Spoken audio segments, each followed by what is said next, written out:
Hi, it's Steve Hargadon, and welcome to the Emergency Home Learning Summit. My guests today are Jenny Buccos and Kari Byron. Kari and Jenny, welcome. Thank you for being here. Thank you. Hello. Trying to bring star power. I think everybody I talked to said, I told them you were coming on, they're like, oh, I can't wait to watch. I can't wait to watch, which is maybe not normal for an education conference. Um, Jenny, let's start with you. Did you have a story of school growing up? A story of school. So I went to school in upstate New York in a town of 800 people and one blinking traffic light. And that has shaped my post-school learning in that I just wanted to experience the world beyond my community.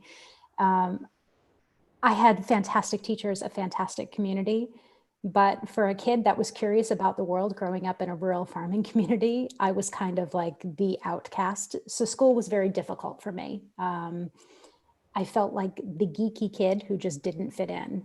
And it wasn't until I went to university and I was like, well, it's okay to be curious about the world. It's okay to be different. It's okay to want to follow your own path.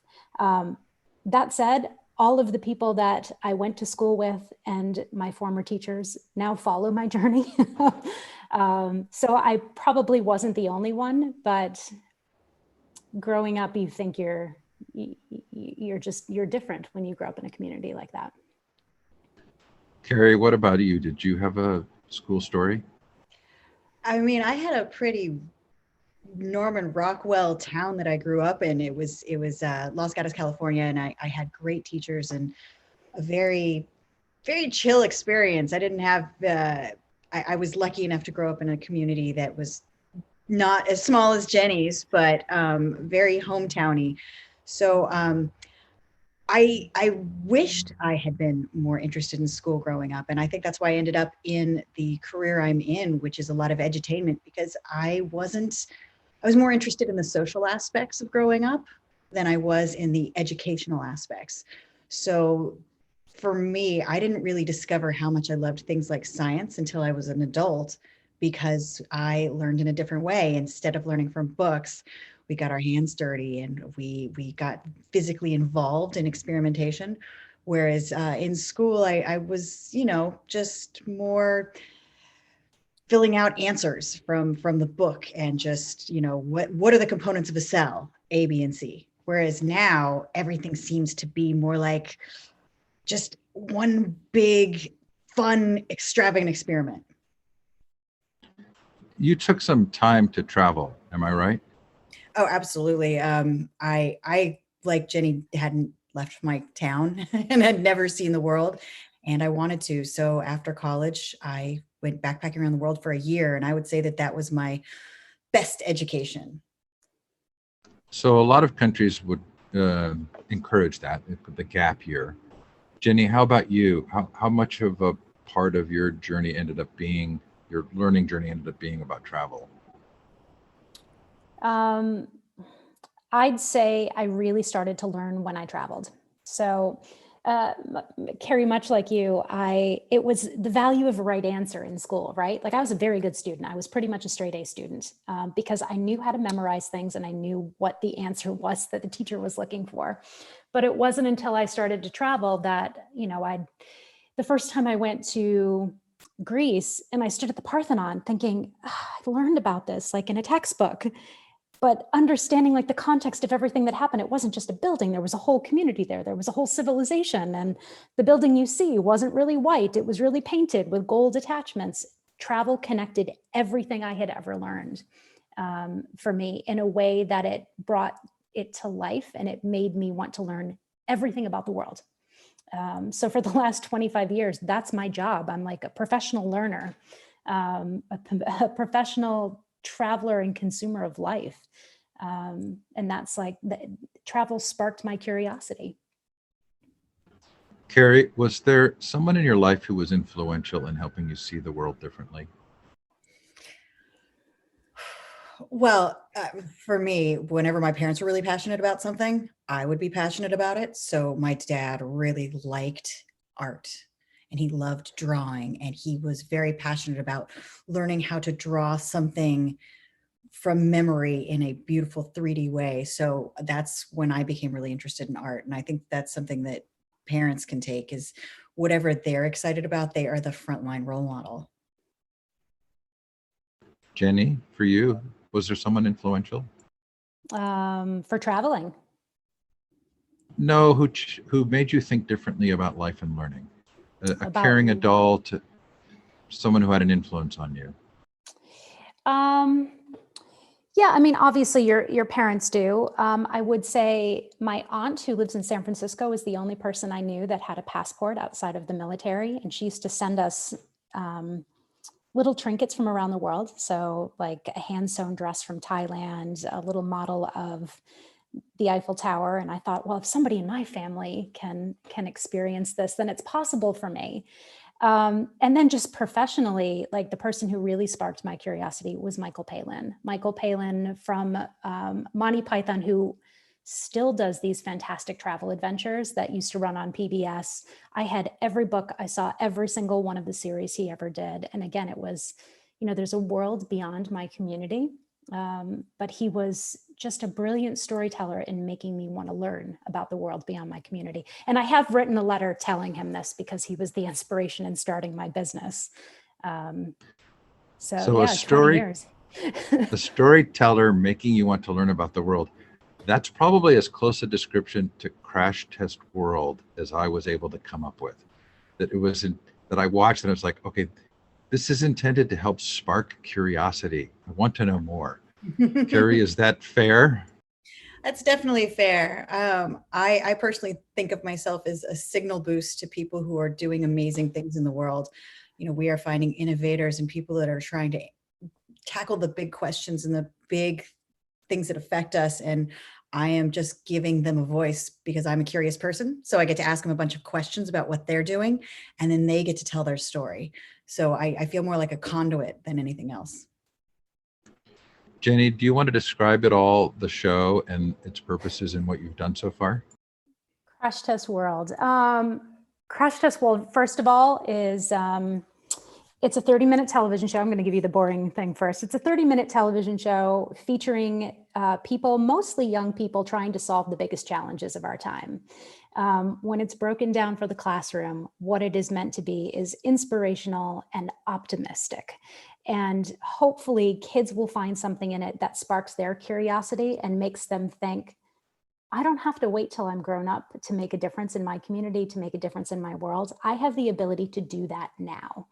And I think a lot of kids do know that, but they're waiting for permission. So I'd like to think that Crash Test is giving kids the permission to just go out and make positive impact in their world.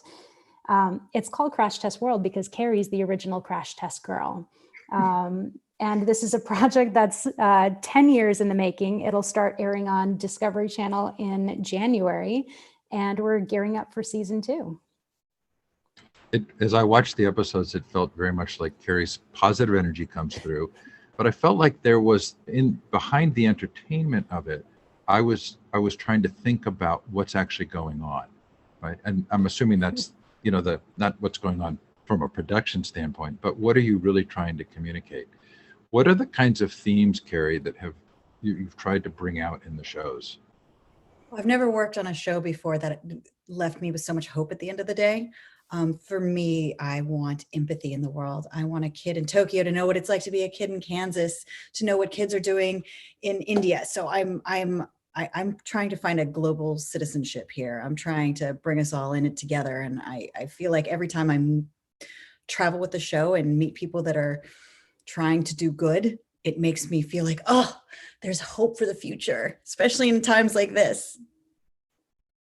Jenny, what about you? Like when I watched the East Germany show, I kept thinking, oh, there's so much that's applicable to our current circumstances. That wasn't intentional at all. No, we like to look at things because I think a big part of what's missing in a lot of education is content that is relatable to of the moment. But what's of the moment is also historical. So you're talking about the Berlin episode. The Berlin episode is, do walls work? I mean, when we started creating it, it was about the same time as the rhetoric around our own border wall. But when you take something like Berlin, that's historical. Like, there is no political debate over it. A wall went up, a wall came down. It clearly didn't work for them. So a teacher can take it in the historical direction, or they can take it and relate it to today. And I think a lot of the things we talk about are all doom and gloom, with big problems. So do walls work? The refugee crisis, can we feed the planet? So what's going on behind the scenes is we're always trying to leave kids with solution-driven content, as opposed to, isn't the world a bad place? But how can you be part of that solution? And how can we have meaningful, nuanced conversations around some of the biggest challenges of our time? So when I was growing up, which was before either of you were growing up, but let's say that we were all growing up in an era that was prior to the just mass dissemination of video. But clearly video can do things that are just amazing, right? And so you have wonderful documentaries and shows like Crash Test World. How do we view the passive watching of a video within the context of learning? And then what's the role of the adults who are introducing that? And how do you integrate that, lesson planning, that kind of thing? I mean, I think the role of video is to spark conversation, right? So like, let's forget documentary television, let's forget science, let's forget reality television. If you see like an incredible movie, what's the first thing you do? You want to go tell everyone about it, and you want to have a conversation. I mean, take something like Game of Thrones. Everybody wanted to talk about it. They'd see the episode, they'd want to talk about it. That's the power of video in education, right? It can be a springboard for dialogue in a way that I think other forms of media can't.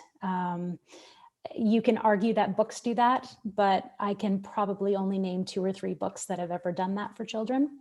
I can probably only name maybe a handful of artists, and Kari, you can agree or disagree because you have a young child at home, of musicians that kids talk about. But I think when you're talking the power of film and television, that is the power of it, that people want to talk about when they see something inspiring or moving or shocking. Also, the accessibility of video, especially now when we're all in our homes, gives us some commonality where I know that when my daughter sees something that fascinates her, like a YouTube influencer like Mark Rober, she will come and tell me about it and then tell all her friends, and then they all watch it. Whereas, when I see her reading her stories, the only time she's really talking about it is in class. So I feel like we can span both classroom and entertainment in a way that will reach them more widely. Kari, in your own home, where I think you said it's a blended solution right now, how are you kind of structuring the learning? Are you duplicating school? Are you doing sort of unschooling? How do you manage that? Well, because my daughter is a 6th grader, a big thing at this age is taking agency over your own education. So I am getting her up in the morning. I'm making sure she's sitting at the desk, but I'm letting her fail and fall down when she can't pull it together, and then talking about why that failure is actually a learning experience. So if she's not managing her time correctly and something goes wrong and she cries because she's not getting a good grade, we talk about how grade is just a marker so the teacher knows what you still need to learn. It's not an actual evaluation of who you are. And we are learning from all of the failures, because this is the age. She's a tween. She's going to be a woman soon. So it's a little different than when she was little and I would help her with her homework and, tell her, hey, have you done this yet? Now it's hard for me because I like to control all of those things, but just letting her make her own mistakes and then just helping her manage it emotionally is my job as a parent right now. It's interesting because if you ask teachers what's the most important influence on the educational life of a child, they'll say the family. But sometimes they're saying that because they're saying, we can't actually correct the problems that are taking place at home. We're just doing the best we can. And I think sometimes they say that because they recognize that parents have this capacity to help kids understand how the game is played. and get through the disappointments and give them some agency and let them fail, but then be able to talk through what that failure means. It feels to me, Jenny, for sure in your family, it sounded like you got good family support. And Kari, for you Los Gatos, I'm assuming as well. How important is the family in the role of education? I think education is different now than it used to be. I mean, I was a latchkey kid, so my parents kind of just, let me do what I had to do because they had to go to work. I mean, the economy was not as bad as it is now, but back then, my parents worked a lot. So I worked really hard to game the system to get all the good grades, but I don't think I absorbed it the way my kid is absorbing it now. I think that we've come a long way with education, but here's the problem is educational equity. My daughter goes to a good school. She has a lot of opportunity and she has a lot of good teachers to teach her things like the civil rights movement. Whereas a lot of my friends are not having the same experience and they are struggling, and online school is not giving them the education that they need right now. And they're just kind of waiting for this to be over. And it's sad. Jenny, what about you? Yeah, I mean, Kari, I agree with everything you're saying. I think that the family, earlier this week, there was an article that was published on the 74million.org by Beth Hawkins. And she pulled research from the National Parents Union. And it's the majority of parents want to focus on family engagement and family involvement in education, as opposed to, are we cleaning the schools to the standard to get kids back into the classroom? They feel that districts and schools are focusing on the wrong thing. How do we engage the family? But it is an equity issue. New York City public schools closed last night at 3:00. They announced like schools are not opening tomorrow. What that does, like it's punitive for parents who have to go into work. So I think we're putting too much pressure on families right now. There are people who are excelling at this, and there are people who are just trying to put food on the table. So it's hard to have like a blanket answer of what's the role of the family, and the family changes. I don't have children, but I'm involved in my niece's education. I'm involved in my extended family's education because I have the ability to do that. Many families don't have that. And I don't even want to start on like families who don't speak English as a first language, because those like 5 to 6 million kids are totally being left behind because their caregivers have not been taken care of in terms of support. Kari, if you could reinvent school, what would you do? Wow. Well, I mean, I would love more equality. Absolutely. If I could reinvent school, everyone would have the same opportunities my kid has. I'm lucky enough to be able to do my job through Zoom a lot, but I have a friend who is a nurse that has to be on the front line every single day, and she doesn't have the same ability to just, sometimes the television is the babysitter for her kids. So we're trying to reinvent a little bit of education with Crash Test World and Project Explorer, with giving the kids some content that'll be interesting, and then they'll learn by accident. Because that is way above my pay grade to reinvent school. I would just like to help out the people who are better at it than I am and give them a little bit of an easier day. I would have assumed that you would have reinvented school by having it be filled with pranks and tricksters and April Fool's Day every day.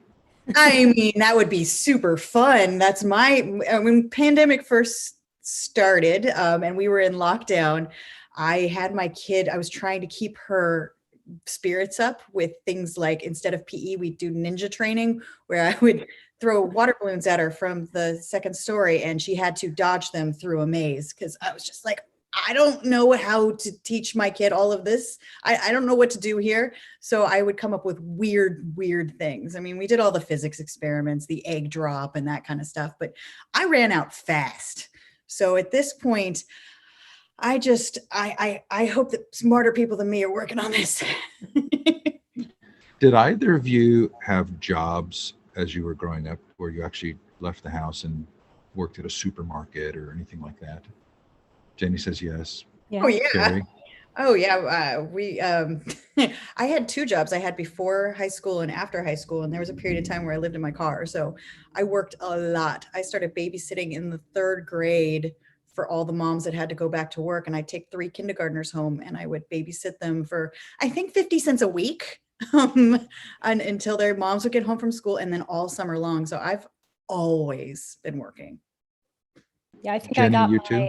I got my work permit. You could get work permits at like 13 in New York. I painted like outside decks, like pool decks.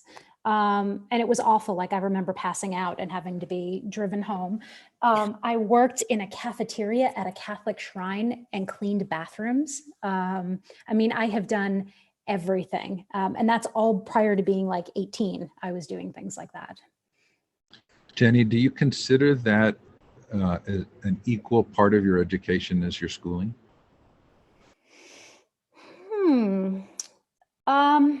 I wouldn't say equal, but it helped me manage my time.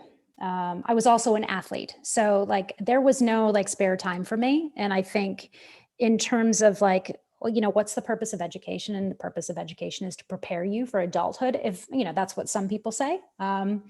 So yes, was part of my education because it prepared me to be a highly organized adult who understood time management, understood responsibility. I also managed my own money. So when you work really hard for like the $5 that you earn that day, you become very fiscally responsible. You know the value of the things you want to buy. So absolutely, it was part of my education. Kari, same for you?